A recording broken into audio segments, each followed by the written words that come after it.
Queridos, o título da nossa mensagem é: O caminho e a porta para a vida são apertados. Cuidado com os falsos profetas.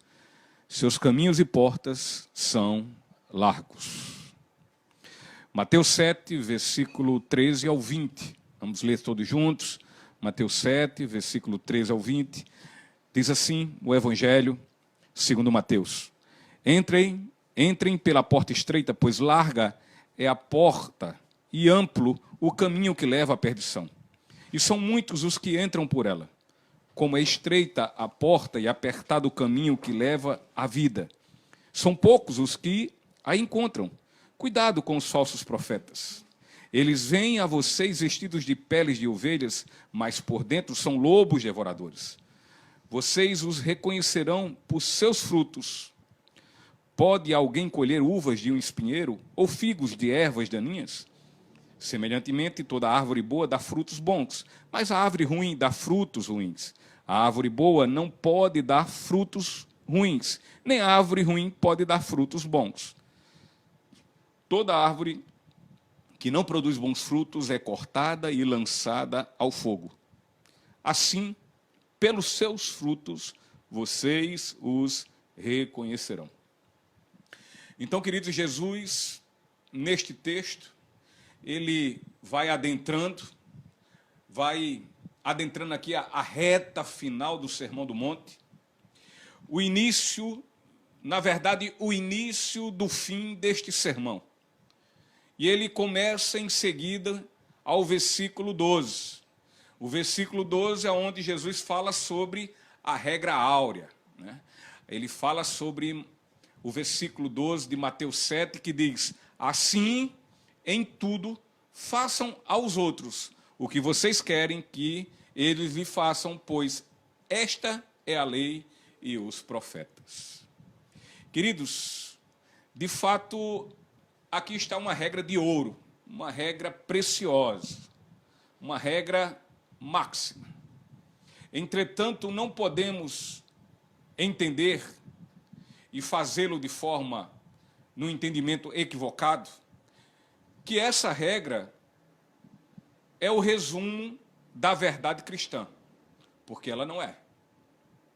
Muito menos ainda que aqui trata do plano de salvação de Deus. Contudo, deve ser para nós uma grande verdade. Deve ser para nós cristãos uma grande verdade em nossas vidas. Pois o fato de sermos, todos nós, muitíssimos carentes e muitíssimos necessitados da salvação, é justamente porque tratamos mal as pessoas. Ou seja, é a razão de necessitarmos muito da redenção em Cristo Jesus. É justamente porque não tratamos o próximo como gostaríamos que ele nos tratasse. Então, nós ofendemos os outros e, ao fazermos isso, ofendemos também a Deus. É com toda certeza aqui um princípio que deve nortear a todas as nossas atitudes em relação aos outros, ao próximo. E todo aquele que de fato entendeu, compreendeu o quão muito amado, o quão muito perdoado foi por Deus, este então lança mão desta sublime regra em todos os setores da sua vida. O que quero que me faço, faço também aos outros. Então, quando julgamos, inclusive, quando julgamos as pessoas, os outros, é justamente por essa regra que devemos nos balizar. O nosso julgamento deve balizar nesta regra, por meio desta rica, dessa preciosa regra. De outra forma, seremos apenas um crítico, e um crítico presunçoso, um crítico arrogante, um crítico cheio de si mesmos, um crítico que não usa de misericórdia, um crítico que não usa de compaixão pelas pessoas. Enfim, queridos, aqui, se não usarmos essa regra, nós vamos evidenciar pessoas possuidores de um espírito de caráter degenerado e não regenerado. Então Jesus deu aos seus salvos esta regra, queridos. E deu essa regra para que por meio dela fossem todos os seus salvos, os seus remidos, orientados a agir nas mais variadas questões pessoais. Nas mais variadas questões pessoais. O objetivo desta regra é para que desejemos fazer às pessoas exatamente aquilo que desejamos que as pessoas, façam conosco. Um verdadeiro cristão, queridos, ele não trata os outros conforme estes o tratam. Porque se assim nós formos tratar, se assim nós formos agir, isto vai implicar em pagar bem com bem e mal com mal. Portanto, proceder desta forma mostra um caráter de uma pessoa que é egoísta, que só dá se receber. E o que dá vai depender do que receber. Está condicionado ao que está recebendo. É o famoso toma lá, dá cá. Então, Paulo, nas cartas aos Romanos, ele nos exorta a não retribuir mal com mal. E já o apóstolo Pedro, em sua primeira carta, nós já falamos sobre isso também, ele diz a mesma coisa. Então, queridos, quem vive o verdadeiro cristianismo, ele trata com as outras pessoas da mesma forma como ele quer que elas o tratem. Se há algo que você, como cristão, não quer que de modo algum façam a você, é justamente isso que você não deve fazer aos outros. E se há algo que queira que as pessoas façam a você, então é justamente isso, sem tirar e sem pôr, que você vai querer que as pessoas lhe façam. E fazer também a elas. Então, queridos, quantas questões complicadas e muitas confusões teriam sido, todas elas, evitadas e resolvidas, se esta sublime regra ela fosse correta, ela fosse de forma diligente aplicada em nossas vidas. Quantos problemas nós já teríamos resolvido e evitado? Contudo, é preciso muito bem entender que, ainda que o procedimento de nós cristãos estejam balizados por esta regra, ou seja, que nós venhamos agir conforme nós queiramos que as outras pessoas façam para nós, ainda que este desejo, ainda que este seja o nosso desejo para a vida dos outros, e assim proceda em nossas atitudes, por isto, não nos será garantido que a recíproca será verdadeira. Ou seja, eu quero que a pessoa me trate bem, então eu vou tratá-la bem, antes de qualquer coisa. Agora, pelo fato de eu tratar bem Davi, isso não quer dizer que haverá uma garantia de Davi me tratar bem.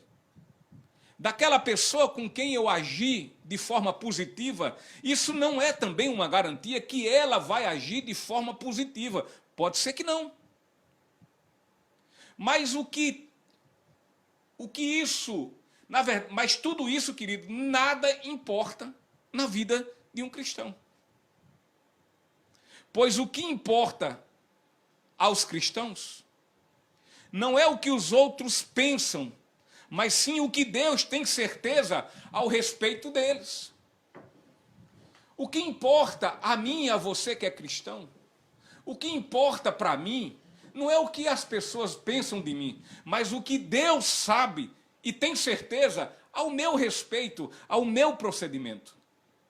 Portanto, se quisermos saber a forma que nosso Senhor Jesus Cristo espera de nossos comportamentos e estilos de vida, o resumo é este: assim, em tudo, façam aos outros o que vocês querem que eles lhes façam, pois esta é a lei e os profetas.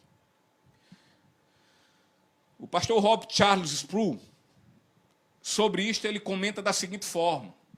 Ele diz: não podemos controlar o que as pessoas dizem sobre nós, ou mesmo a forma como agem conosco. Entretanto, quanto a nós, podemos controlar o que falamos sobre eles, ou o que fazemos com eles. Portanto, devemos pensar em fazer por eles e não contra eles. Portanto, queridos, verdadeiramente, aqui está uma regra básica e respeitosa para um bom convívio em comunidade. Aqui está o segredo, aqui está a chave para que haja um bem-estar nas relações pessoais e assim possamos viver em paz. Entretanto, tal regra expressa pela palavra de nosso Senhor, ela é opositora, ela é completamente oposta aos conceitos do sistema desse mundo. Essa regra é ilógica segundo a filosofia do mundo. E assim Jesus passa ao desfecho de seu sermão, nos ensinando que muitos rejeitam de forma raivosa, rejeitam de forma obstinada os seus ensinamentos, e quanto a todos que creem nestes ensinos, estes irão sofrer seríssimos ataques, e dessa forma serão completamente hostilizados por procederem assim. Pois afinal, queridos, ser cidadão celestial é uma grande bênção. E é por graça divina que isso é bênção. Ser um cidadão celestial é maravilhoso, mas é uma graça divina. Foi nos dado de graça, foi nos concedido sem merecermos. É maravilhoso termos a certeza que a nossa cidadania é celestial. Agora, com relação a ser isso, a andar como tal, a proceder como tal, a viver como um, isso implicará custos, muito custos.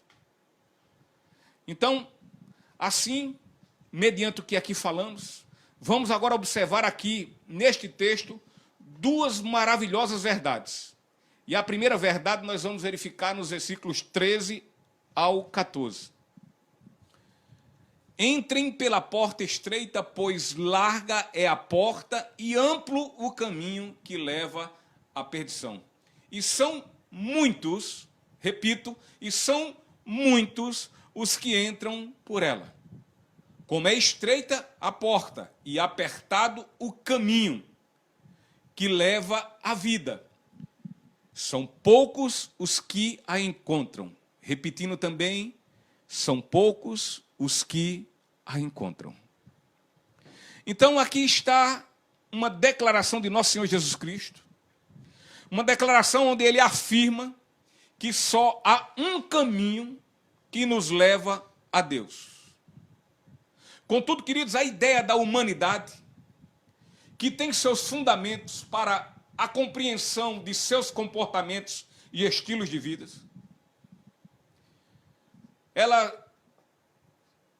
e esses estilos de vida são completamente balizados no relativismo e no pluralismo. Então, esta afirmação de Jesus para a humanidade num todo, ela é completamente absurda. Eles acham que isso é altamente injusto. E dessa forma entende que Deus não é tão bom e justo assim como dizem os cristãos. Portanto, queridos, falar sobre este ensinamento de Jesus é demasiadamente ofensivo a todos que abraçam o relativismo e o pluralismo. Jesus disse que a porta das ovelhas é Ele. Jesus disse que esta porta é que levará as ovelhas à pastagem. Jesus disse, eu sou a porta, e é através de mim que levarei as minhas ovelhas à pastagem. Então, queridos, nosso Senhor também disse, ele disse e diz que Ele é o caminho, que é a verdade e a vida. E assim, ninguém chegaria e ninguém chegará ao Pai, senão por meio dele, de Cristo. Jesus disse que existe uma porta estreita, mas também Jesus diz aqui que existe outra porta, e essa é larga. A estreita, Jesus disse que leva para a vida. Contudo, a larga, Jesus disse que leva à perdição. E Jesus aqui, inclusive, ele usa um tanto de brandura. Um tanto de brandura quando ele afirma que a porta larga leva à perdição. Pois a perdição aqui tem um significado, ou melhor, é sinônimo de inferno. Então, ou seja, a porta larga que leva à perdição é a porta larga que leva ao inferno. Estes versículos, queridos, aplicam ao Evangelho com a descrição das duas estradas e dos dois destinos da humanidade. Estes versículos aplicam, por meio do Evangelho, que a humanidade ela só tem dois caminhos, ela só tem duas estradas, ela só tem dois destinos. A porta larga e o caminho largo levam à destruição eterna. E a porta e o caminho estreito, estes levam à vida eterna. Portanto, são duas portas, são dois caminhos e dois destinos. Ou seja, vida e morte, céu ou inferno. A porta estreita é difícil de passar. É difícil de passar por ela.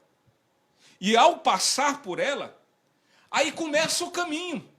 E este caminho, diz a palavra, é estreito. Ou seja, é um caminho de difícil caminhada. De pelejas, de embates, de oposições. E justamente por isso é que tão poucas pessoas entram e percorrem por este caminho, por estes acessos. São poucas, segundo as Escrituras. Diferentemente, esta é a porta larga. Diferentemente, queridos, está a porta larga. A porta larga que dá acesso a um caminho também largo, um caminho amplo. Portanto, por ser amplo, por ser largo, é um caminho agora, é um caminho fácil. A porta também é fácil de acessar a ela, porque ela é larga. É um caminho largo também e fácil de caminhar, aonde não vão ter embates, ainda não vão ter conflitos, ainda não vão ter oposições, ainda não vão ter perseguições. É justamente por isso que multidões, porque a Bíblia diz que são muitos, ou seja, multidões é que vão seguir suas vidas por este caminho, entrando por esta porta a larga e caminhar pelo caminho largo. Dessa forma, queridos, fica aqui muito claro, mas claríssimo, que muitos são os que seguem pelo caminho da perdição. São muitos, não são poucos. Muitos. Muitos, de forma equivocada, pensam que são justificados diante dos olhos oniscientes de Deus através das suas obras. Acreditam que porque levam uma vida boa, segundo os preceitos e os critérios humanos, isto já lhe é o bastante, isso já é suficiente para que possam receber a vida eterna. Já outros entendem que o fato de morrerem, sejam quem forem estes, irão para o céu. Ou seja, é a famosa justificação pela morte. Morreu, vai para o céu. A Bíblia não diz isso, a Bíblia diz, morreu, segue-se ao juízo. E estes também que dizem que pensam nessa justificação pela morte, eles entendem também que terceiros, após sua morte, podem intercederem por sua vida para que sejam salvos. Contudo, queridos, a fé cristã, ela não diz que porque morremos iremos todos para o céu. Não, ela não diz isso, ela não afirma isso. Não há de Gênesis, Apocalipse algo que diga sobre isto. E tampouco que alguém pode interceder pela minha vida depois de morto. Não há mais escapatória.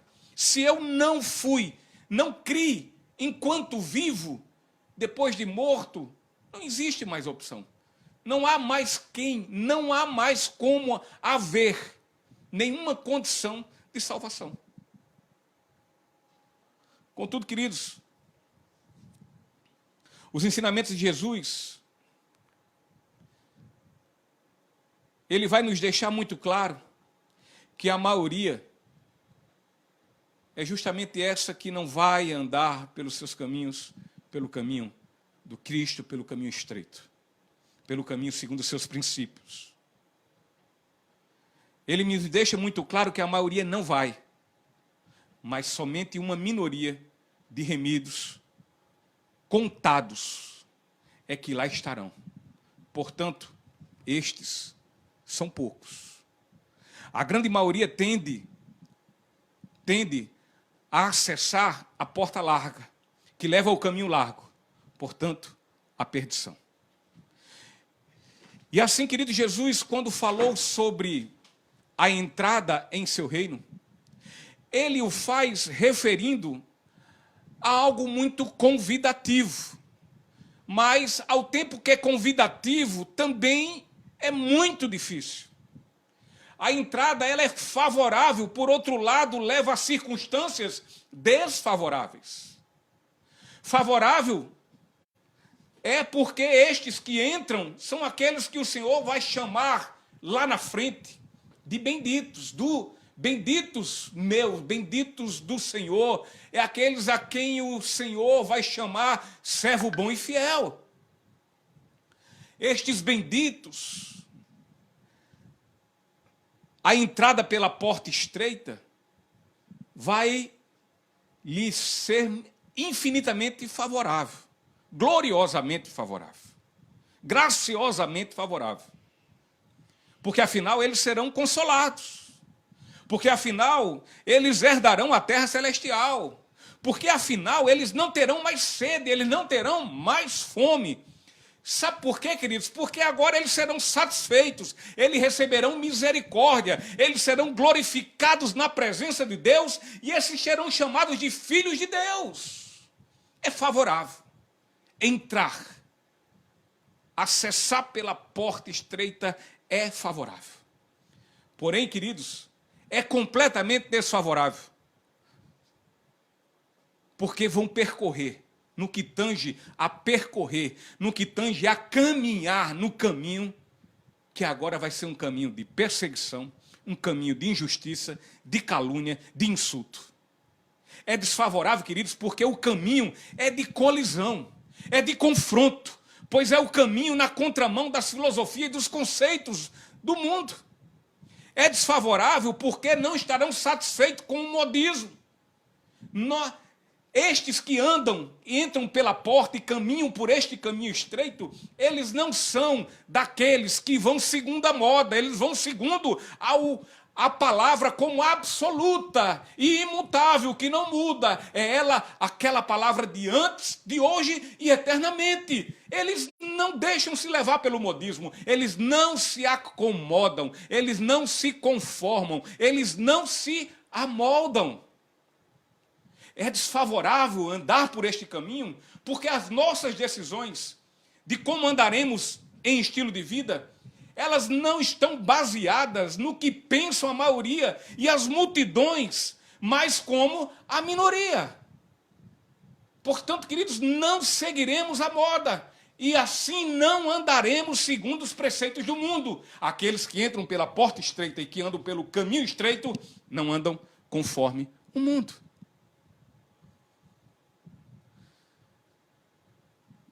Resta a pergunta: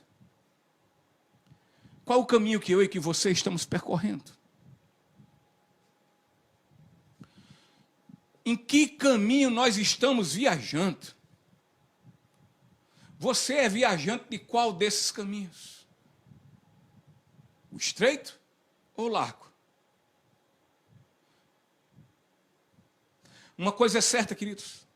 Assim como não podemos servir a dois senhores, nós não temos como também caminhar por dois caminhos ao mesmo tempo. Ou caminha por um, ou caminha por outro.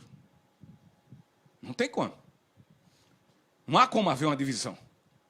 A vida cristã, ela não pode ser dicotomizada, separada. Uma parte da minha vida vai por um caminho, a outra parte vai pelo outro.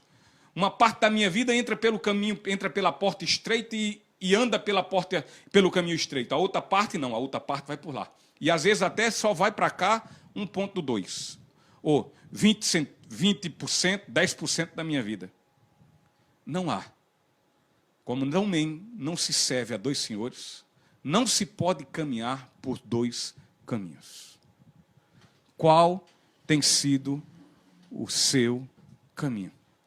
Em que caminho você está andando?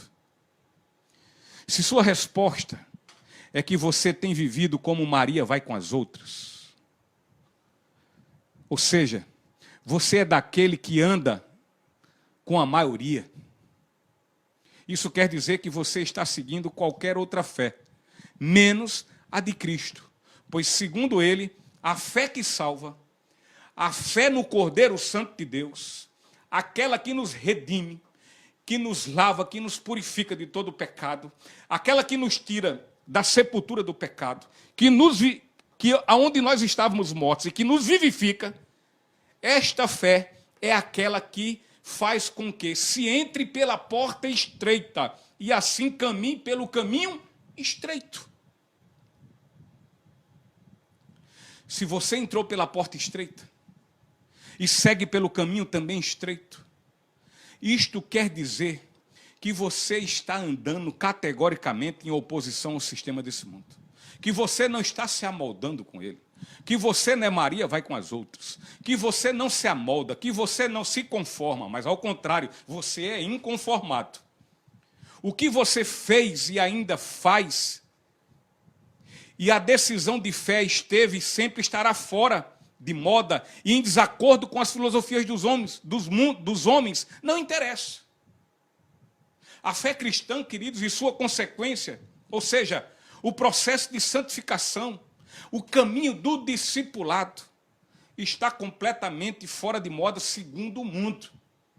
Isso é conversa. Aliás, nunca esteve em moda. E nunca vai estar. Talvez digam a você que você parece mais um ET. Talvez vão dizer para você que você parece mais um monstro. Vão dizer a você que você é cafona. Vão dizer a você que você está fora de moda. Vão dizer a você que isso não é...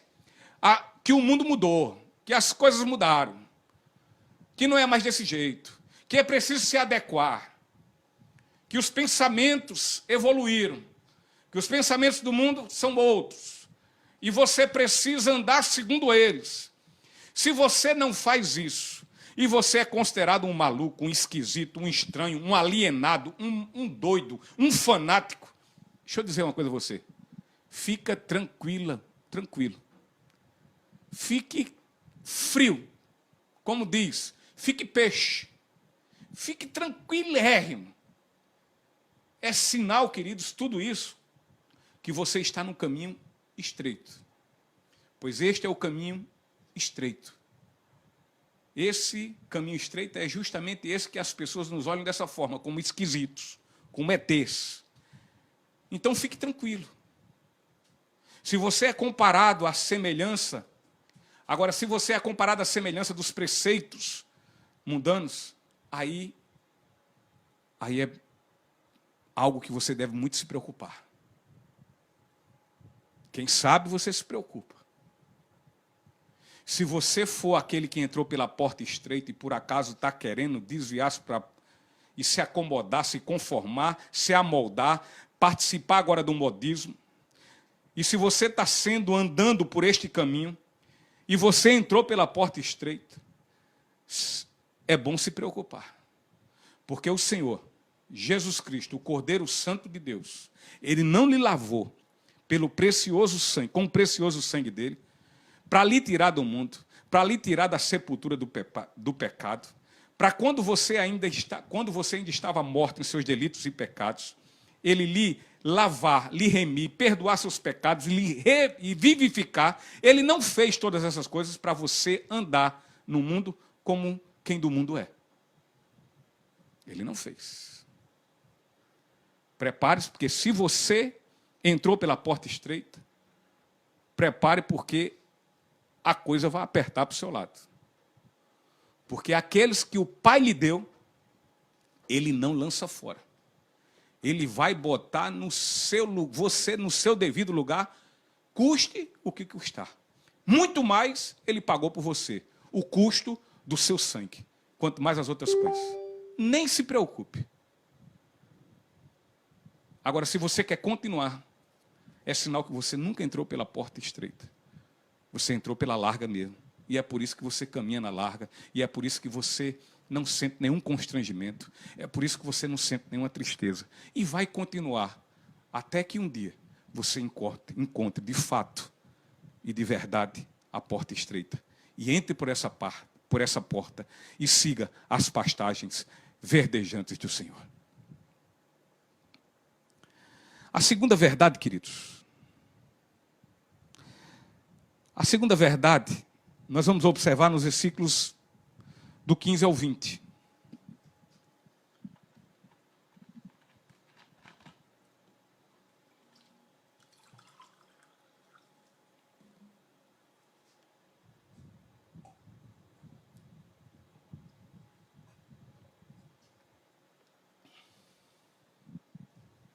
Cuidado com os falsos profetas.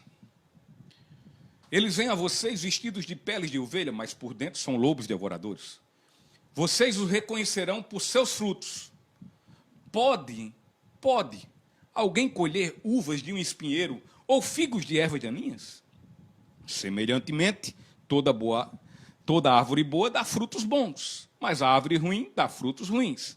A árvore boa não pode dar frutos ruins, nem a árvore ruim pode dar frutos bons.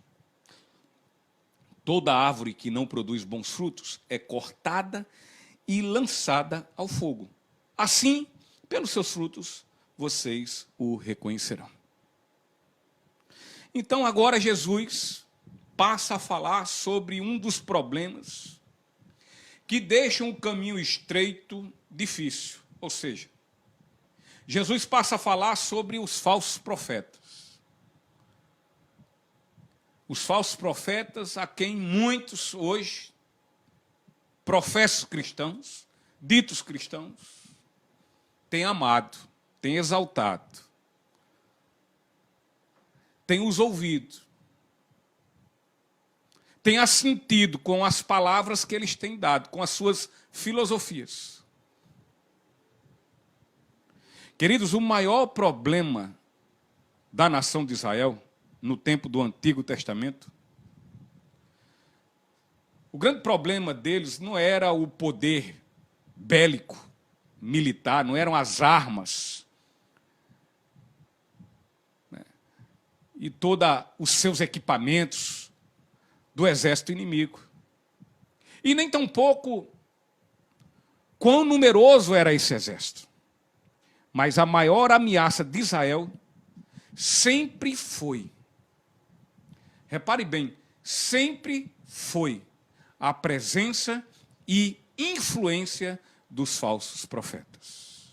Sempre. O profeta Jeremias, em sua época, ele foi enviado pelo Senhor para chamar o seu povo ao arrependimento dos seus pecados. E assim, estes tornassem a se submeterem ao seu senhorio. E Jeremias, toda vez que falava à nação de Israel, Toda vez que Jeremias exortava, advertia, pregava a nação de Israel, para que esta nação reconhecesse os seus pecados e se arrependesse, toda vez que ele fazia isso, dizendo mais que se eles não fizessem isso, Deus iria pesar a mão sobre eles, sobre aquela nação. O que é que acontecia? 100 falsos profetas confrontavam a sua fala e diziam que ninguém, que os outros, que aquela nação, que aquele povo, que aquelas pessoas não dessem ouvidos a Jeremias. Não dá ouvido a ele não, isso é um maluco. Isso é um radical. Acabem de dar ouvido, não deem ouvidos a ele, a Jeremias. Afinal, vocês sabem que Deus é bom. Deus não é um ruim, não é tão ruim ao ponto como ele está falando. Ou seja, é como se dissesse assim, olha, Deus é um Deus de amor. Então, olha, não se preocupem que nada disso que esse profeta está dizendo, que esse maluco está dizendo, isso é um lunático. Nada do que ele está falando vai acontecer. Não, o templo não vai ser destruído. Não vai acontecer nada. E tampouco Deus vai deixar vocês, o povo dele, ser derrotado, preso, escravizado numa terra estrangeira. Não dê cabimento, não. Não olhem para ele. Saiam de perto dele. Venham para cá. Vocês sabem. Venham para cá, que aqui tem palavra. Aqui tem conforto. Deus é bom. Deus tem o melhor dessa terra para você. Então, queridos, isso chegou a cansar Jeremias, a estressá-lo. Isso ficou muito pesado para Jeremias. Porque a mensagem de Jeremias tornou-se completamente impopular. Aí está o problema, ainda hoje. Jeremias teve um momento que levou sua indignação a Deus. Mas o Senhor olhou para Jeremias e o encorajou, falou a ele, o encorajando. E disse, Jeremias, continue, persiste, pregue a minha palavra. Pregue a minha palavra. Fale da minha palavra e nada mais e nada menos do que a minha palavra. Não se incomode. Depois esses falsos profetas irão ter comigo. Então, querido, Jesus pede para que nós venhamos ter cuidado. Cuidado com os falsos profetas. Jesus está pedindo hoje a mim e a você, a nós que nos dizemos que somos sua igreja. Ele está dizendo, olha, abra o olho. Cuidado com a quem vocês dão ouvidos. Há aqui uma perfeita relação do que Jesus anteriormente alertou sobre o caminho largo. Quanto a Jeremias. E como remidos que somos, queridos, andamos pelo caminho estreito. E assim tenhamos todo cuidado em não nos desviar da rota, isto é, do caminho estreito, para ir para o largo caminho. Sai dessa, meu irmão. Não se deixe amoldar, não vá pelo modismo. Cuidado a quem você está dando ouvidos. Cuidado. Cuidado com as multidões. Não seja Maria vai com as outras.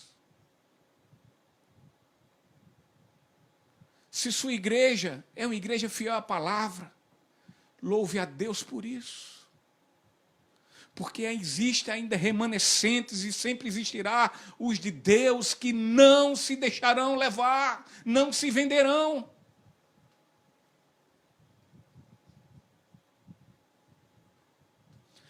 Porque a mensagem é impopular, paciência. Você está, nós, eu e você, nós estamos aqui para agradar homens ou a Deus?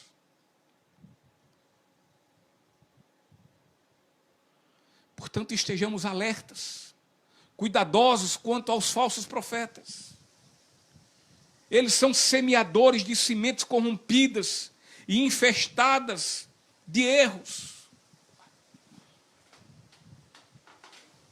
Tenhamos cuidado e muito, mas muito cuidado.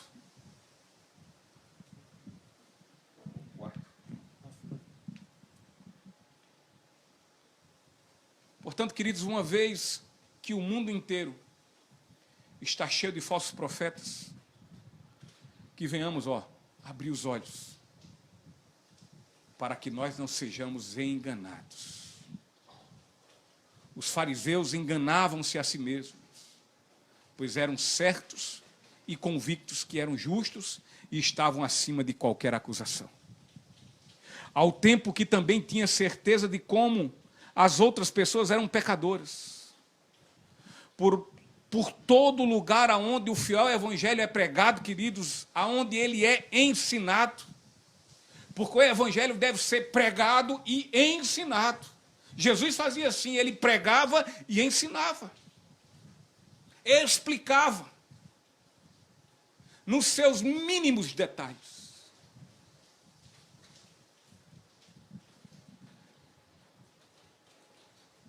Por todo lugar, onde o fiel evangelho é pregado e ensinado, haverá sempre falsos profetas, que irão defender as falsas doutrinas, que defendem que o acesso é pela porta larga, e a caminhada é pelo caminho largo.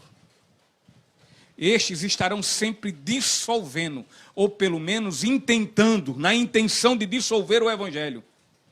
Eles vão querer coar numa peneira que segura os ensinamentos que são contrários às suas ideologias, às suas vontades, fazendo do evangelho uma mensagem rala, uma mensagem desnutrida, que não alimenta ninguém. Ao contrário, deixam todos fracos, frágeis, levados por toda sorte de vento de doutrina. É como Charles Spurgeon, ele diz, não sobra o suficiente para fazer uma sopa que alimenta um gafanhoto faminto, estas mensagens. Não sobra absolutamente nada, nada que alimente nada. Existem milhares e milhares de pessoas espalhadas em todo o mundo. E estas pessoas são predispostas a crer em qualquer coisa que venha lhes dizer e que partam das bocas de alguém que tenha títulos de ministro do evangelho ou qualquer outra coisa semelhante. Pronto, só basta dizer, eu sou pastor fulano de tal, e pronto. Aí diz um bocado de abobrinha, um bocado de mentira, um bocado de coisa que não é o evangelho, pronto. Agora, na pandemia, só foi o que apareceu. E muita gente está escutando e absorvendo. Textos fora de contextos. Não se preocupe. Salmo 91. Nenhuma praga sucederá na sua tenda, entrará na sua tenda. Não se preocupe, não.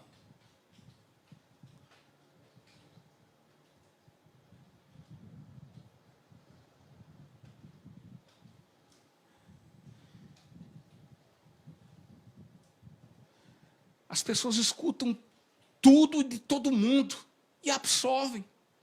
E elas esquecem, parece que deixam de se lembrar que estas pessoas a quem ouvem são homens. Homens que são fadados a errar, são fadados ao erro. Afinal, são falíveis e imperfeitos. Eu sou um homem, eu sou fadado a errar. Eu não sou o dono da verdade, o dono da verdade é o dono dessa palavra, é Deus.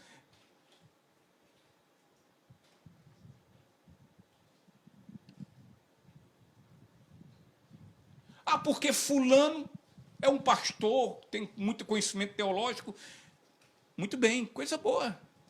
Eu tenho muitos livros de muitos pastores, de muitos teólogos, homens estudiosos. Glória a Deus por isso. Glória a Deus por isso, por ser eu um teólogo sistemático. Mas isso não quer dizer que A, B ou C seja o dono da verdade. O dono da verdade é Deus. Mas também o dono da verdade não é o meu nem o seu achismo. Não é eu penso, eu acho, eu acredito. Num tal de um acredito, que não é acredito porque tem fé, mas um acredito porque pensa, porque acha. É um pensamento muito subjetivo. O que deve existir da nossa parte, queridos, é o confronto. O confronto de tudo quanto é nos dito com as Escrituras Sagradas. Ah, é? O pastor disse isso. E as Escrituras dizem o quê? O que dá autoridade a um pastor? O que dá autoridade a um pastor é sua fidelidade, é seu zelo e temor pela palavra de Deus. De outra forma, este, em hipótese alguma, deve ser perseguido e respeitado. A nossa igreja tem 4 pastores.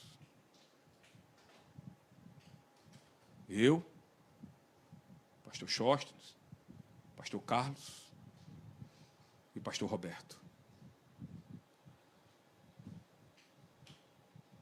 Só há autoridade sobre um pastor, sobre esses 4, se eles forem fiéis, zelosos e tementes à palavra de Deus.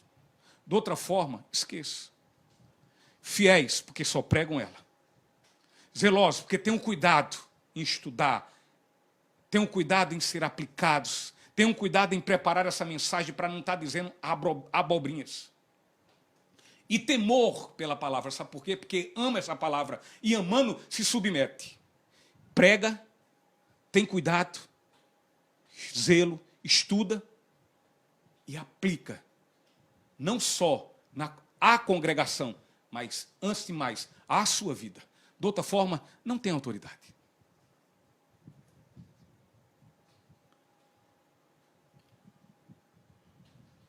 Agora, tudo bem, tem os falsos profetas, mas como é que nós vamos identificar esses falsos profetas? Que o nosso Senhor está aqui a nos ensinar, a nos alertar nos seus ensinamentos, que estão nesse momento em que nós estamos vivendo, para quando nós voltarmos, termos o cuidado de não estar aí andando por campos, comendo um capim podre, murcho, seco, que nada alimenta.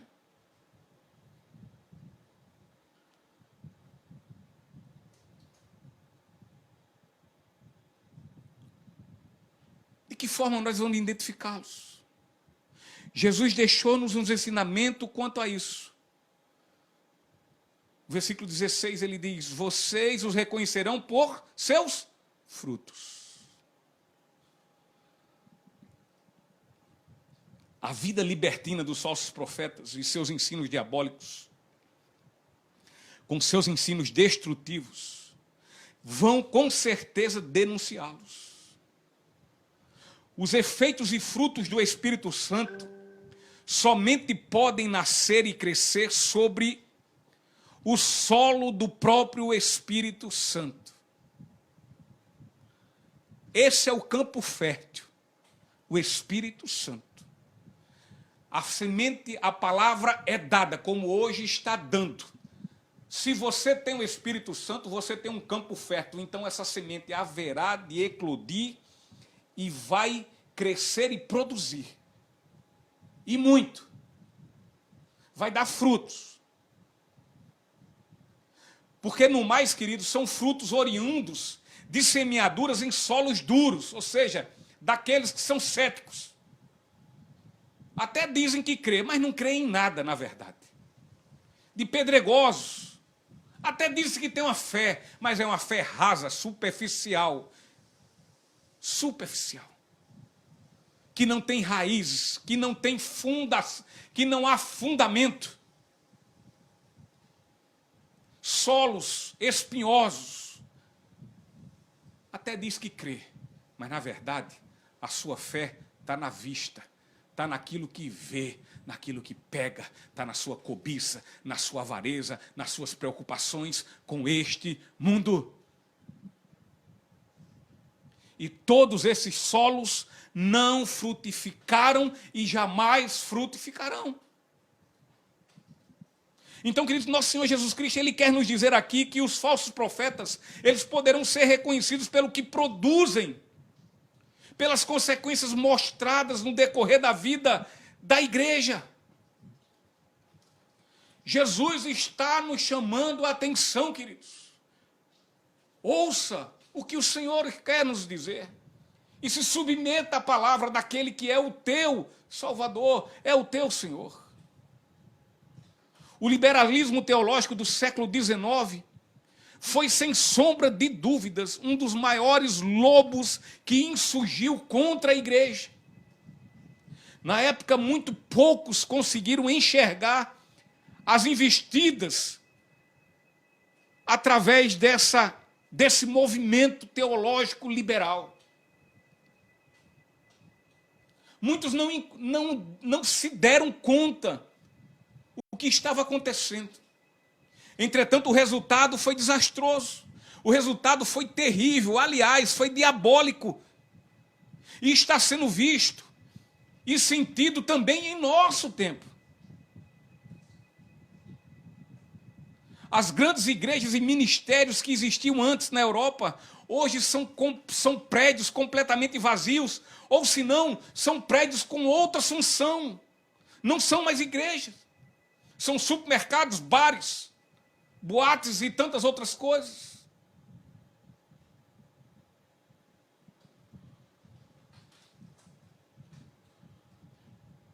O liberalismo impregnado de muito relativismo. Relativismo, pastor, mas como assim? Relativizar a palavra deixa de ser absoluta. A palavra de Deus deixa de ser palavra de Deus. Ela começa a ser modificada.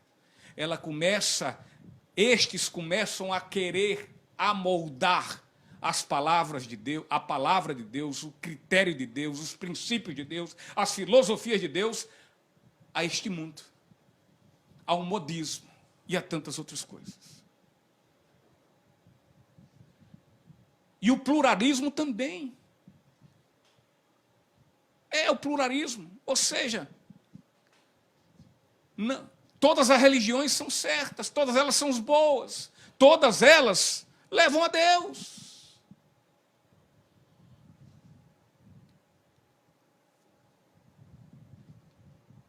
As igrejas, queridos, não produziram frutos. As igrejas não produziram os ricos ensinamentos de Cristo. Estes ricos ensinamentos foram trocados pelos pensamentos e pelas filosofias humanas. Esta mensagem não era mais pregada, como hoje, e ainda muitos púlpitos não têm sido. Sabe por quê? Porque eu já escutei de alguns pastores, colegas meus. Porque essa palavra não consola, não afaga, não abraça. Essa palavra não pode. A pessoa tem que escutar que Deus é bom, Deus ama, Deus é joia, Deus é legal, Deus é... Como quem Deus fosse conivente com tudo. E eu fico dizendo, meu Deus. Eu repito mais uma vez, já disse, mas vou repetir mais uma vez. Por vezes as pessoas ficam dizendo, olha, é preciso... às vezes tem pessoas que dizem, eu quero escutar que Deus me ama. Você quer escutar que Deus lhe ama? Só lhe basta saber que você nunca mereceu o amor dele, e assim mesmo ele entregou seu Filho unigênito, para que, se você crer, você não mais morra, você não mais seja condenado, mas agora você tenha a vida eterna, você seja completamente absolvido dos seus pecados e de uma vez por todas. Precisa dizer que Deus te ama toda hora, quando você sabe que você não merece nada do que Ele lhe fez. Se você precisa escutar toda vez que Deus lhe ama, é porque você nunca entendeu o que Ele fez por você, e também, antes disso, você nunca entendeu quem é você de fato. Um pobre pecador injustificável, indigno da sua misericórdia. e da sua graça.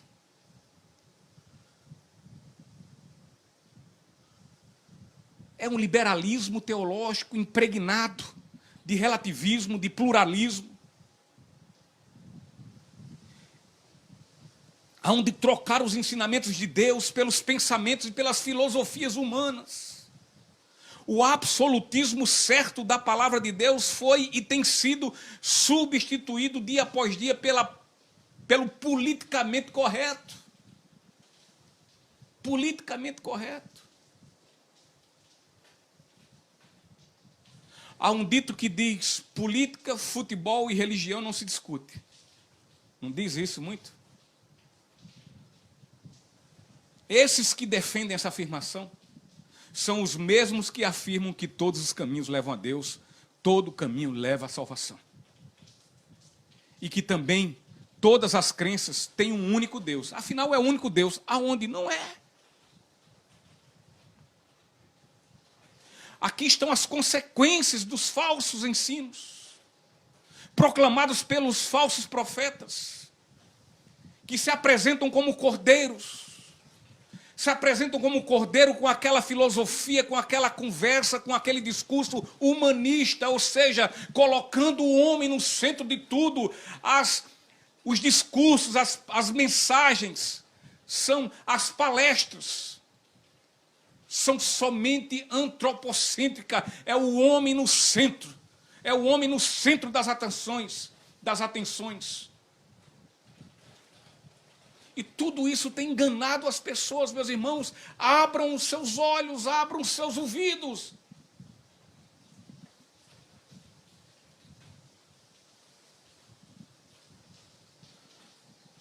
Parecem cordeiros, parecem. Mas olha, ficam muito parecidos com cordeiros. Mas na verdade são lobos, covardes e ferozes, que ficam sussurrando nos ouvidos das pessoas na intenção de convencê-las a entrar pela porta larga e seguir pelo caminho largo. O que importa é que você se sente lá, pelo menos todo domingo, para que a casa esteja cheia, para que a plateia esteja completa, para que possam as pessoas verificar que eu sou um pastor de de uma ótima igreja e não de uma boa igreja. Como eu já vi um pastor batista falar sobre isso. Que igreja só é ótima quando é grande, quando tem muitos, quando são inúmeros.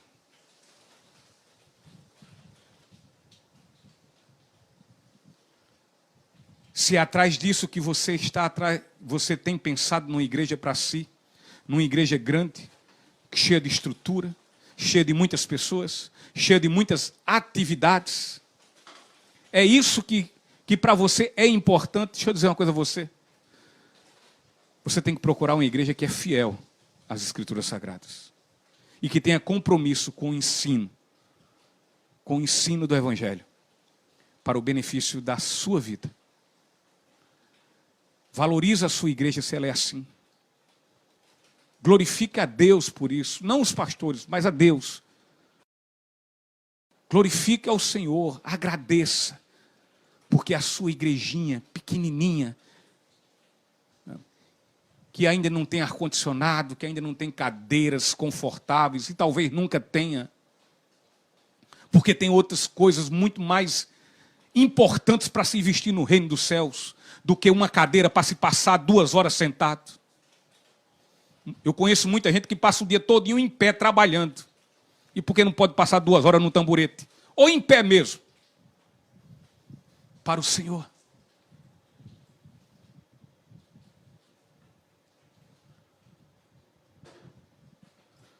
Ah, porque aqui é calor demais, está suando demais. Mas passa o dia todinho no meio da rua trabalhando, o sol em cima, escaldante, o suor descendo. Aí não reclama. Não é isso que você tem que procurar na sua igreja. Você tem que procurar na sua igreja uma igreja que é séria, uma igreja que tem compromisso com o Evangelho, compromisso com o ensino das Escrituras. E que não se deixa levar pelo modismo, pela acomodação, não se deixa. É uma igreja que não se vende. Não se vende, que não se deixa dominar por todas essas coisas.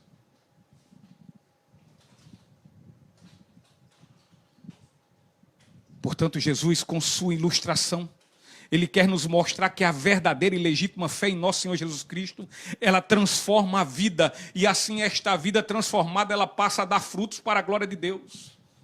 Olha o que o versículo 16 diz na parte B. Pode alguém colher uvas de um espinheiro ou figos de erva de aninhas? Tudo quanto existe na natureza e ela se reproduz segundo sua espécie, segundo o que é a sua raça. Tudo na natureza reproduz, e segundo a sua espécie. É milho, reproduz milho. É feijão, é feijão.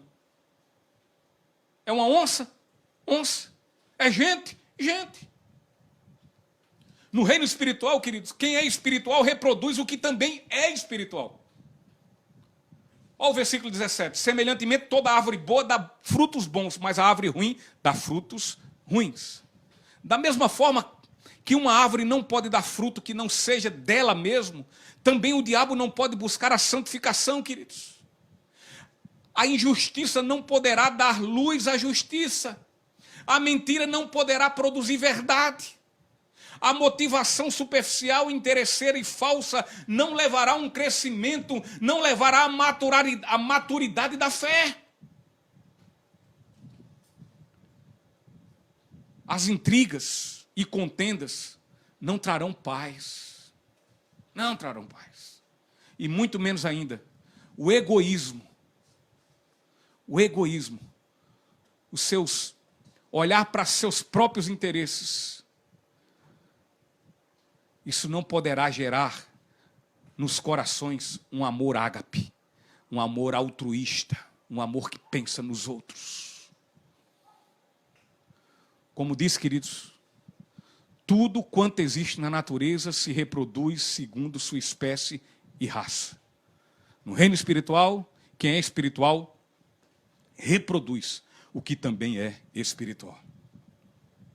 Esse é um princípio verdadeiro, seja no âmbito natural, assim como no mundo espiritual.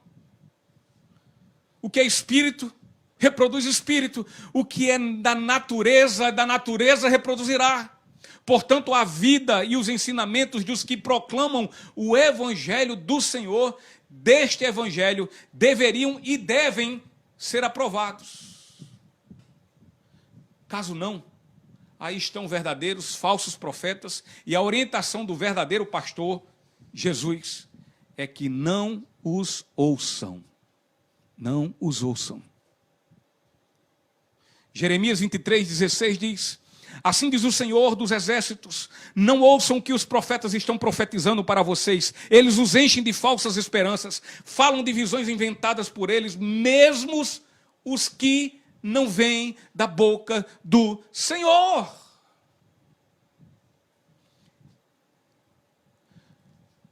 Eu pergunto, a sua experiência com Cristo mudou o seu viver? Os falsos profetas que ensinam falsas doutrinas só produzem falsas justiças. Os frutos, resultados de seus ministérios são também falsos, não duram. É hoje, não é amanhã. Está aí um monte de falsas conversões. Estes falsos profetas, queridos, quanto mais o enxergamos através da ótica da palavra de Deus, mais enxergamos a falsidade de suas vidas e de seus ensinamentos. Eles exaltam a si mesmos e não a Cristo. Ao invés de edificar vidas, eles as exploram o quanto puderem e eles acham bom. Agora, igreja séria? Não. Igreja que não fica cobrando, que não fica inventando moda para angariar dinheiro, fora de todo o contexto. Só um contexto bíblico para se ter recurso dentro da igreja financeiro. E esse quem tem que ter é você, meu irmão, lavado e remido pelo sangue de Jesus. Cristo lhe lavou, Cristo lhe remiu. Então você sabe das obrigações que você tem com o reino de Deus. Entre eles, ajudar a manter a obra do reino de Deus. Não faz, é você com Deus. Agora só não será eu ou qualquer pastor da nossa igreja que vai ficar aqui mendigando.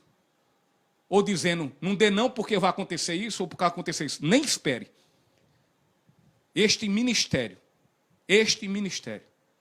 tem 4 homens, pobres, miseráveis pecadores, mas que lutam em se submeterem à vontade de Deus, que lutam em se submeterem aos seus decretos, que lutam em se submeterem a tudo quanto é critério bíblico.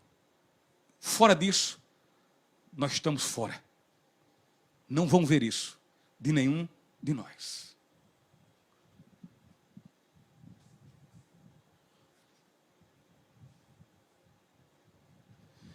Os que acreditam em seguir falsos profetas, queridos, nunca vão experimentar de uma vida transformada. O pior é que muitos destes, quando descobrirem isto, talvez já seja mais tarde do que nunca. Versículo 19 diz, toda árvore que não produz bons frutos é cortada e lançada ao fogo. O agricultor procura árvores produtivas e que dão bons frutos. As árvores que não produzem, ou se produzem, mas produzem frutos ruins, estas, o agricultor diz que não lhe interessa, ele corta e joga fora, joga no fogo, faz uma coivara, como diz o Matuto. Com toda certeza, o agricultor ele vai diferenciar aquelas que produzem e as que não produzem. Ele sabe que a qualidade da árvore está completamente relacionada à qualidade do fruto que esta dá.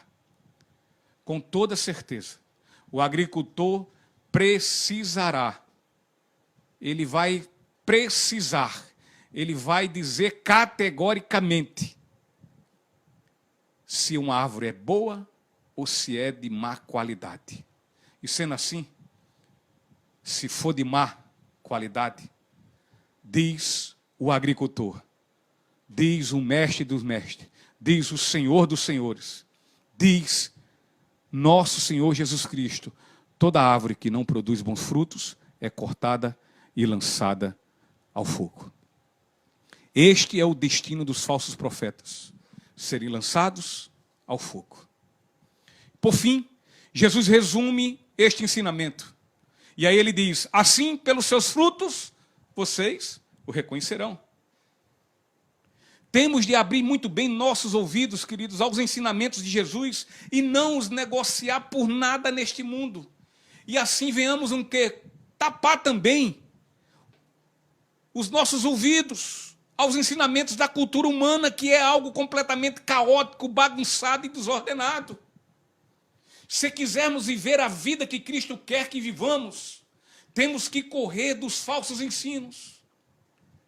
Temos que rejeitar esses falsos ensinos de forma veemente, categórica, para que não venhamos correr o risco de caminharmos pelo caminho largo da perdição. É preciso, queridos, que procuremos a porta estreita,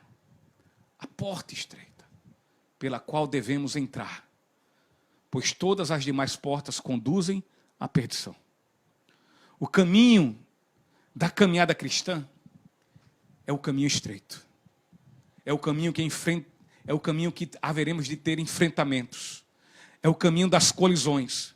Entretanto, queridos, este é o único caminho que nos conduz à vida. É difícil. É um caminho cheio de oposições, mas somente ele vai nos levar a Deus, ao nosso destino em segurança.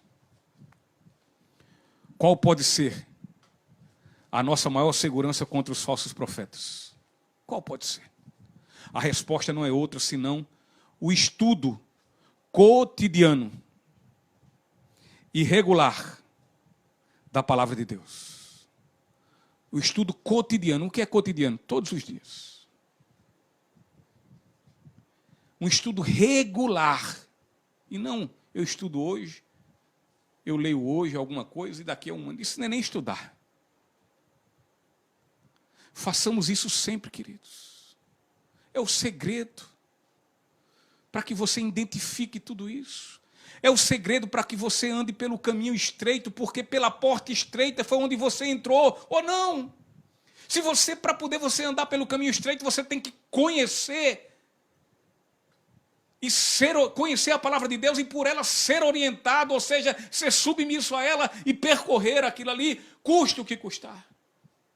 É conhecendo essa palavra que você vai conhecer aqueles que desvirtuam e querem que você saia do estreito para ir para o largo. Agora, se você não conhecer nada, você vai estar no largo pensando que está no estreito. Ou então você vai pensar que entrou pela estreita, pela porta estreita, quando na verdade você entrou foi pela larga. Até isso essa palavra vai lhe mostrar. Façamos isso. E façamos sempre. Mas antes, ore ao Senhor com sinceridade. E rogue a Ele graça para que nos dê completo e perfeito entendimento da sua palavra. Salmo 119, 105 diz que esta palavra, esta linda palavra, ela é lâmpada para os nossos pés e luz para o nosso caminho. Ela que vai nos guiar pelo caminho estreito. É ela que nos abre a porta estreita. A negligência bíblica é de fato um perigo na vida de um cristão, pois este incorrerá no erro de andar pelo caminho largo, queridos. E aqui está um grande motivo dos falsos profetas e hereges terem tantos seguidores e tantas presas fáceis, ou seja, a sua preguiça espiritual, a sua negligência quanto ao estudo da palavra, e tudo isso muito bem disfarçado sobre uma capa de humildade, fazendo-se pessoas já muito bem definidas em relação à fé cristã, quando na verdade não é. Concluindo, é preciso que venhamos a crescer na relação de nossos inimigos, como cristão, mais um terrível inimigo. Porque nós temos um grande inimigo, o diabo. Nós temos outro grande inimigo, as filosofias desse mundo, o sistema desse mundo, que nos assedia dia após dia. O terceiro inimigo, nós mesmos, a nossa carne. Mas agora temos mais um. Hoje, eu quero lhe dizer que nós temos mais um. Além de todos esses, nós temos os falsos profetas, os lobos disfarçados de ovelhas. Portanto, bem-aventurados são todos aqueles que amam a palavra de Deus. Bem-aventurados são todos aqueles que estavam até agora ouvindo e ouviram com prazer, com diligência, com atenção e absolveram com amor. Bem-aventurados são os que amam a palavra de Deus, o que inclui amar essa palavra, conhecendo-a e por amá-la não seguir falsos profetas. Pois estes saberão sempre lhe encaminhar pelo mau caminho. Mas os que conhecem a boa palavra de Deus, ele vai conseguir diferenciar o que é verdade e o que é mentira.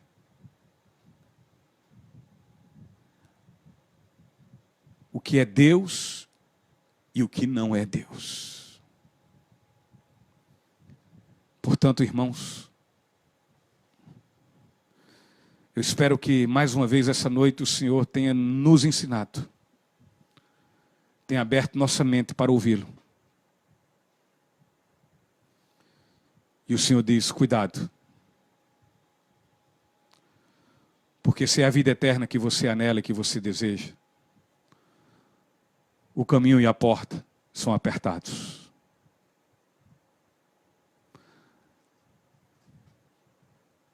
Se você entrou por eles, mas tenha cuidado, porque existem falsos profetas que oferecem caminhos e portas largas. Submeta-se à sublime palavra de Deus. Talvez você hoje à noite, você tenha pensado que um dia tenha entrado pela porta estreita. Mas descobriu hoje à noite, pela palavra de Deus, que não. Que na verdade você tinha entrado pela porta larga e estava caminhando pelo caminho largo. Mas é possível que hoje, Jesus, a porta, tenha aberto diante de você. E você agora, nessa noite, tenha entrado por ela. E é por isso que eu orarei nessa noite pela sua vida.